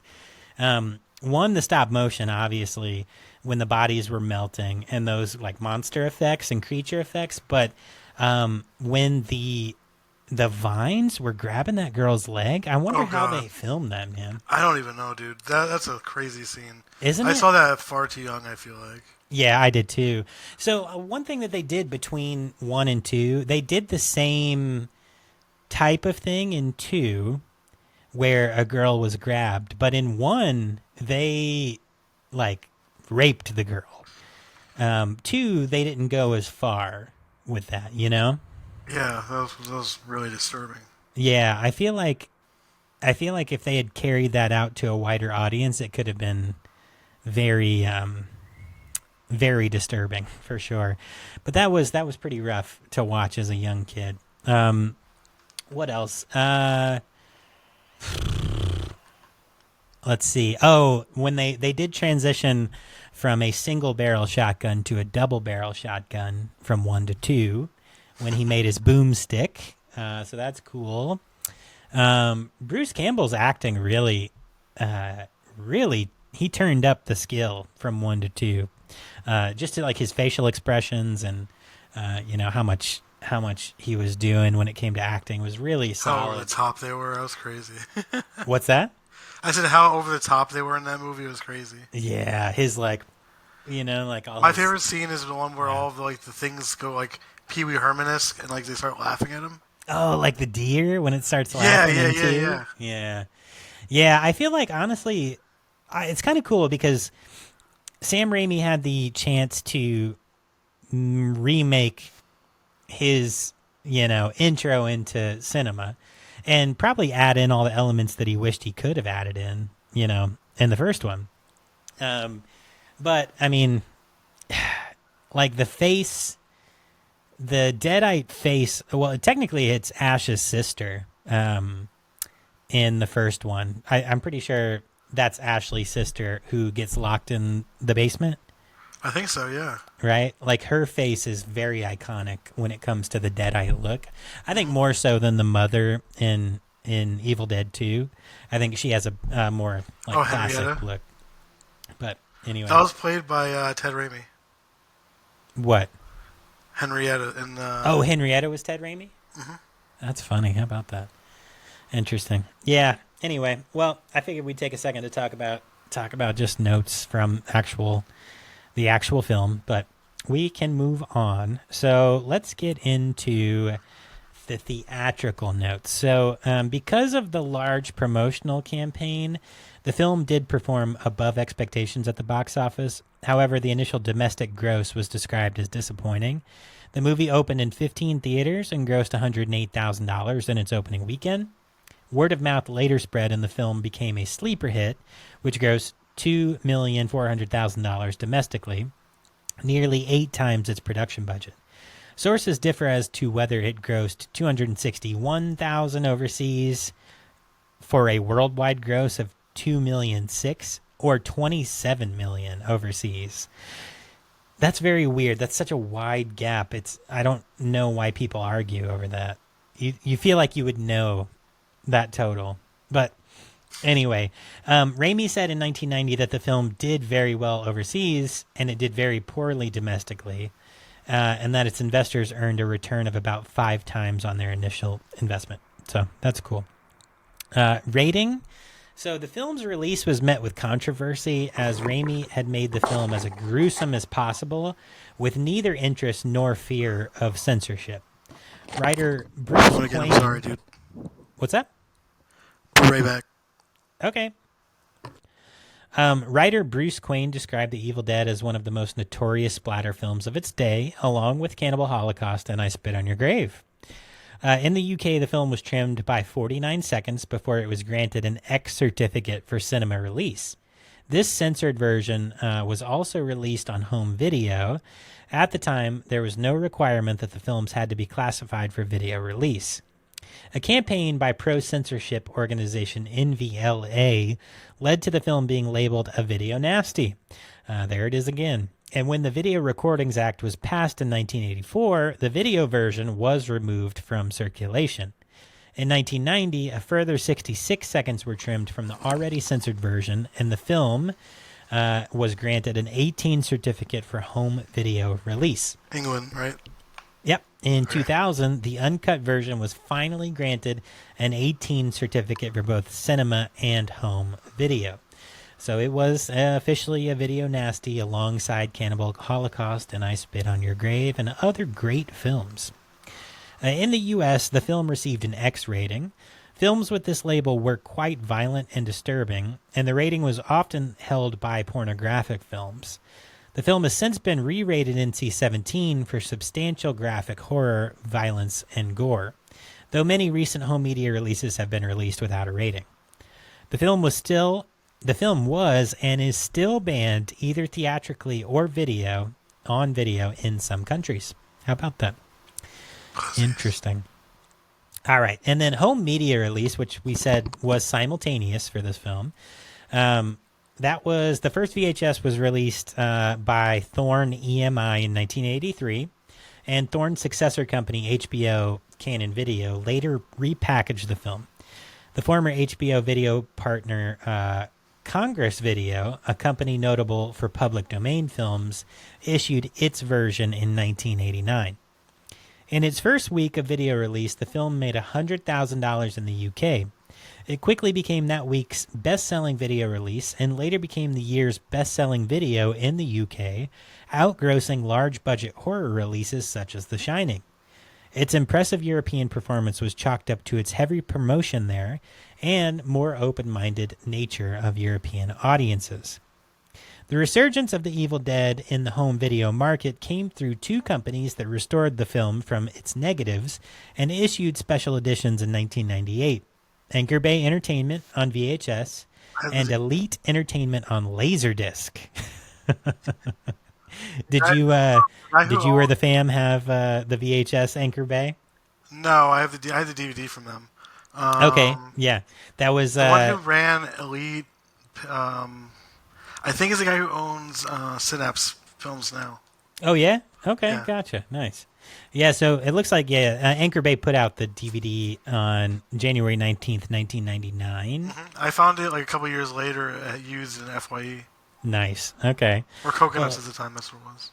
So it looks like Elite and Anchor Bay have released 6 different DVD versions of The Evil Dead, and most notably the 2002 Book of the Dead edition, packaged in a latex replica of the Necronomicon, sculpted by Tom Sullivan, and the 2007 3-disc Ultimate Edition, which contained the widescreen right? and original full-frame versions of the movie. What Is was that the one that? that came with the dagger? Came with what? The dagger? Oh, I don't know. It doesn't say. There was one of them that came with the book and the dagger. Oh, nice. Okay. Let's see here. The film's high-definition debut was a 2010 Blu-ray. Do you have that one? 2010?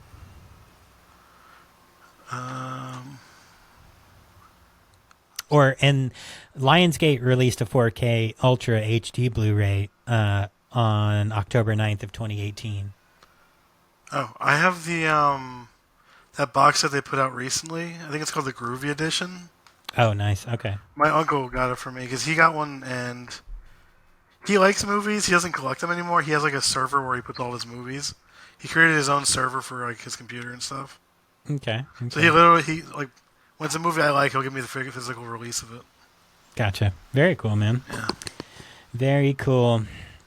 All right, so we'll go through real quick reception notes, and then we'll jump ahead to the film's legacy and a few other things, and then we'll call it done on this one. If you hear Sammy, he's playing in the other room with Katie.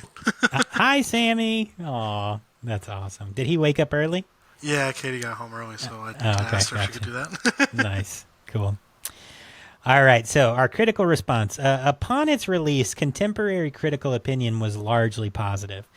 Bob Martin, who is the editor of Fangoria, reviewed the film before its formal premiere and proclaimed that it might be the exception to the usual run-of-the-low-budget horror films.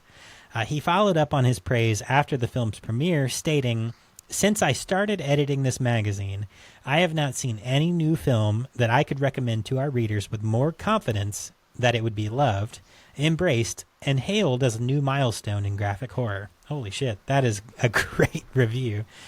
The Los Angeles Times called the film an instant classic, proclaiming it as probably the grisliest, oh yeah, look at that, probably the grisliest well-made movie ever.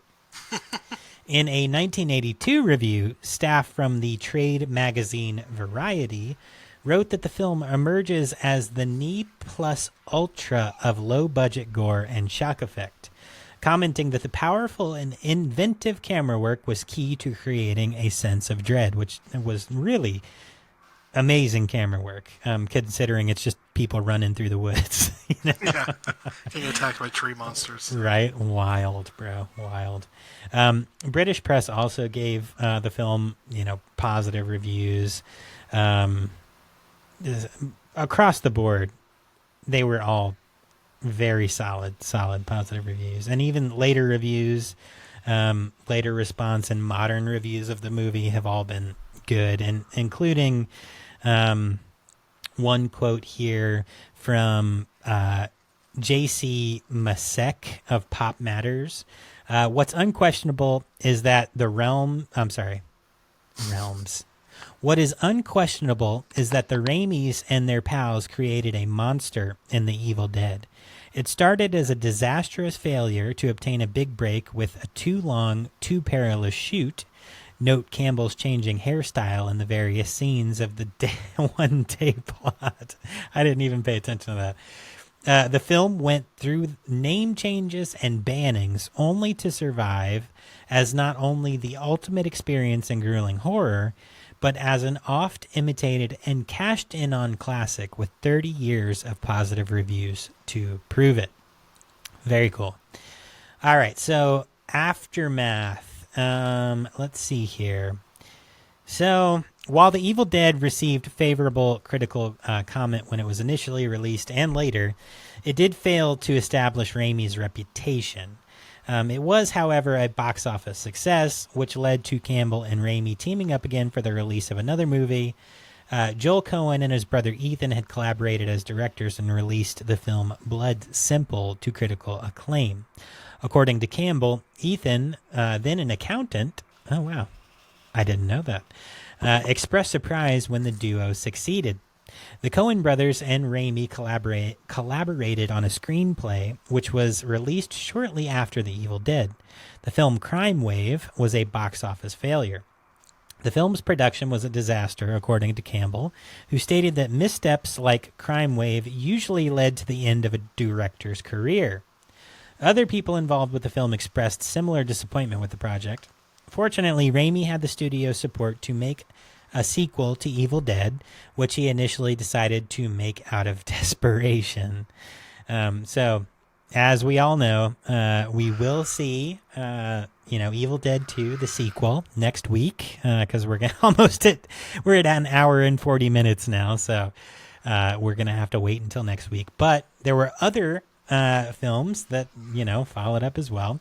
So, you had Evil Dead 2, Dead by Dawn, in 1987. Dead by dawn. Dead by dawn. I can never do I don't know the words in the, I just posted the... Verata. Is that what it is? Yeah. Something Anyway. Kanda. In the... Kanda. in the preview of Evil Dead 2, they sing it in the beginning. It's like high voices, like a choir singing those words. I don't know the words though. Anyway. I got it. Yeah, so that, as I stated, and as Quentin Tarantino stated earlier, is considered to be... Kalatu Barata Nikto. Yeah, nice. Kanda. So it is considered to be like one of the best horror films of all time. So go Sam Raimi on doing that. Then also that was followed by Army of Darkness, which is, comedy, fantasy, horror, released in 1993, which is tons of fun. He then went on to make Darkman. Let's see here. So... yeah, we didn't see the Evil Dead again until Evil Dead 2013 was released, featuring Jane Levy as the main character of Mia I always Allen. thought Drag Me to Hell was like a related movie to it. You think so? I think so. Okay, gotcha. Yeah, so, and then, as we know, Ash versus Evil Dead, and then Evil Dead Rise was extremely popular this year. And was put out by Warner Brothers Pictures. So good on you, Sam Raimi, for pushing through and making more movies. As far as... I sent you some notes. Oh, perfect. What you got?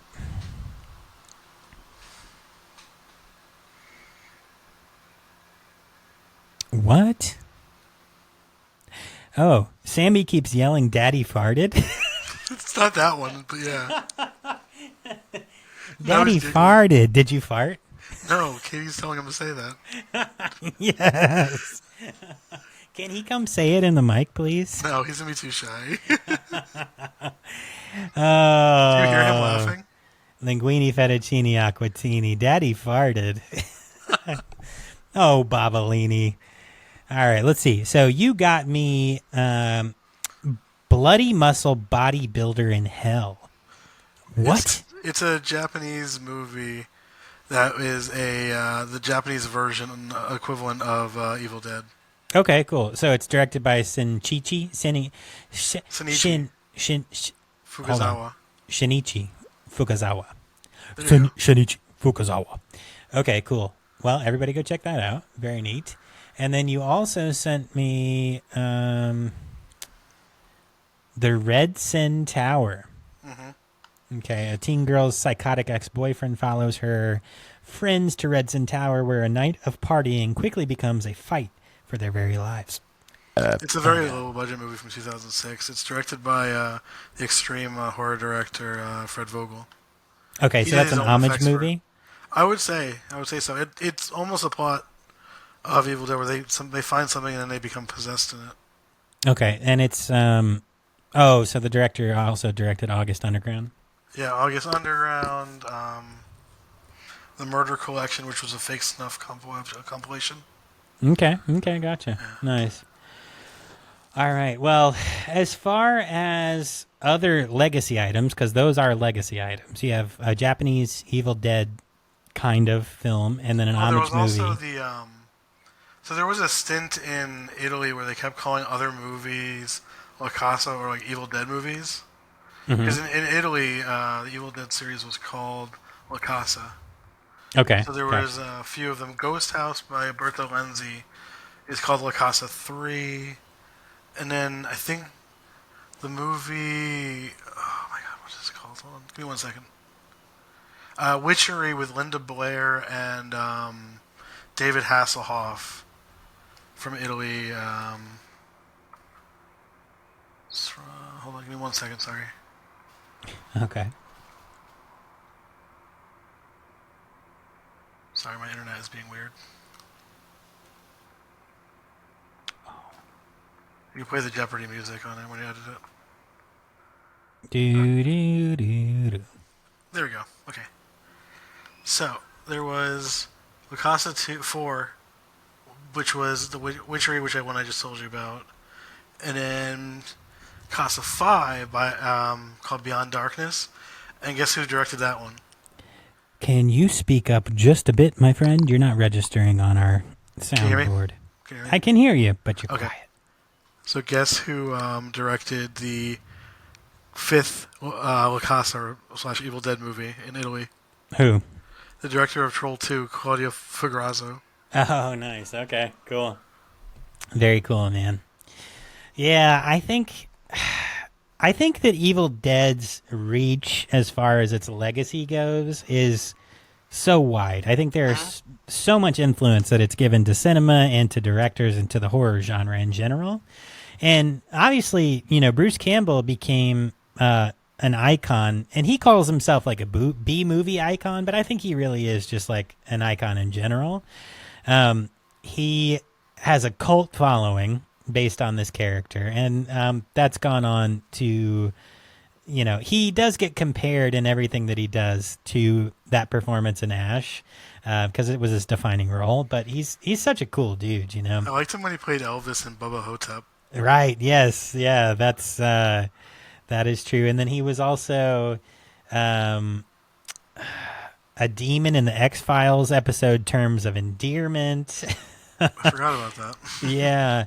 And then he was in a short-lived series called The Adventures of Briscoe County Jr.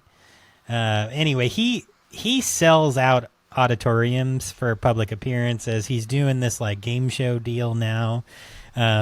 So he's had a cool life for sure. He was on Burn Notice for a while, if you remember that TV show. Yeah.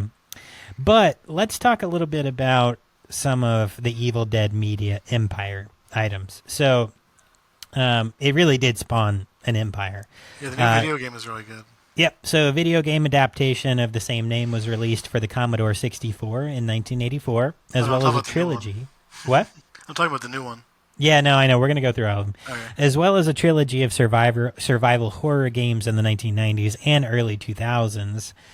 Evil Dead Hail to the King, Evil Dead A Fistful of Boomstick. Which one was the one on PlayStation 1?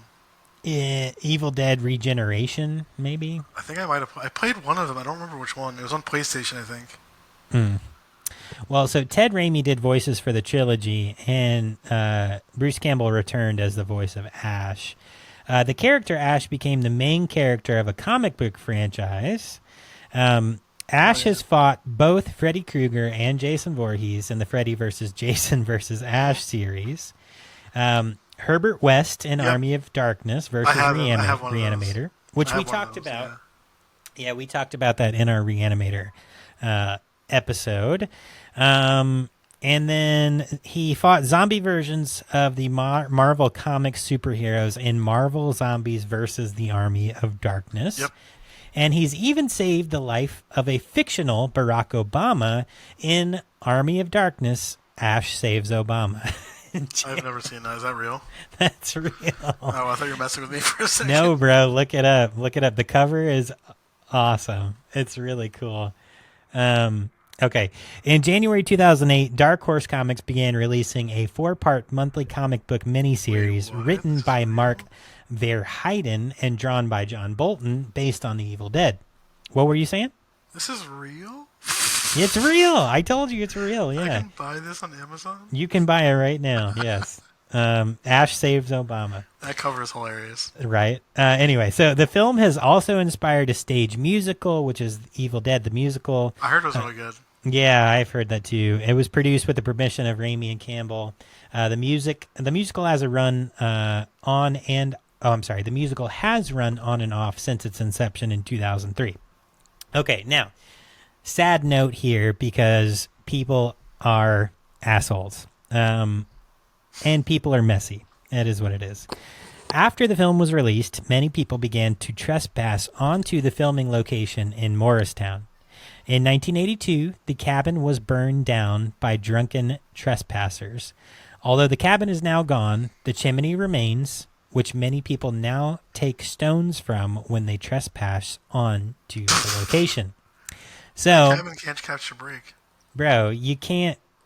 Can we have anything nice, guys? Like, can we have anything nice? Burning stuff down. Right? Come on. Like, why? You guys were here yesterday doing that here.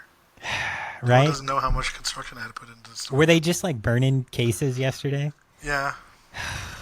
God. Just be nice. Like, be kind, rewind, and stop burning down cabins. And I like, told them the room was supposed to be bad, and they bought it anyway.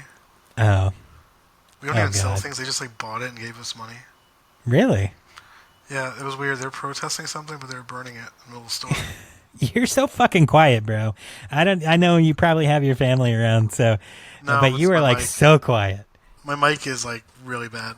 Oh, I got you. Okay, we got to get Mikey a mic. That reminds me. Go to vhsdoom.com and buy a T-shirt. All T-shirts it's on the very bottom of the website. Any T-shirts that we sell, all proceeds go towards Mikey getting a mic. Hello? All right. Hello? Bro, stop it. This is not a bit. I promise. I'm not. Holy shit. You're funny. All right, so moving on. This Xbox mic is broken. Very final note. In 2021, heavy metal band Ice Nine Kills released a song titled Ex Mortis on their album The Silver Scream 2, Welcome to Horrorwood, which is composed of songs each explicitly linked to specific horror media per the album's booklet of liner notes. Ex Mortis is stated to be inspired by The Evil Dead. I have a note like that. Yeah, what you got? Mortician did their song Necronomicon Ex Mortis from their Domain of Death album. Nice, nice. And they use, I think there's a couple other songs they use the samples from Evil Dead 2 where the book is being read. Okay, gotcha. Good stuff, man. Well, that brings us to the end. This is the end. We're almost at 2 hours, and we only covered one film, and that's because we love them so much. So I knew it was going to go long. So this episode's going to turn from the Evil Dead 1 and 2 into the Evil Dead 1, and we're going to come back next week with Evil Dead 2, The Vengeance of VHS Doom, and talk to you guys about the... Dead by dawn. Dead by dawn. All right, so we're going to hop on out of this deep dive, and we're going to go ahead and make our movie recommendations and get you guys checked out. So go ahead and grab your popcorn, your candy, your sody pops. We got to be careful. They'll make you burp. And let's make some recommendations. So, Mikey the movie man, what movies are our friends going home with? When I worked at a certain warehouse, I had a manager who called me Movie Mike. Nice. You should remember that. Mikey Movie. That's what I'm going to call you. Instead of Mikey Mutant, you're Mikey Movie. All right, so what movies are we sending these kind folks home with? Phantasm and Memorial Valley Massacre. All right, so Mikey's sending you with Phantasm. And what was it? Memorial Valley Massacre. Memorial Valley Massacre. Yeah. I am obviously sending you home with Evil Dead. From 1989. Yeah. And that leaves two more. So for those of you who don't know, the VHS Doom Rental Club, when you join and become a member for $3 a month, you get to take home 5 rentals per week. So really, really good deal. So every week we send you home with 5 rentals, typically 4 of those being fun stuff that we like and one of those being a kid's film. So I'm going to add in Little Corey Gory from 1993 by Bill Maroney. It's the most ridiculous little racist horror film. It really isn't that racist, but I mean, it's just a little shocking, that's all. So Little Corey. I'm not going to talk about racism. Gory, please don't. And lastly, we're going to send you guys home with a kids film. I think it's my pick this time, right? Or was it yours? I did the last one because I sent them with Rocket Man. Okay, so let's see. Do you think Kindergarten Cop would be good? I think that would be fucking great. Okay. The Arnold. Who is your daddy and what does he do? It is not a tumor. It is not a tumor. Okay, so Kindergarten Cop, starring Arnold Schwarzenegger from 19 what?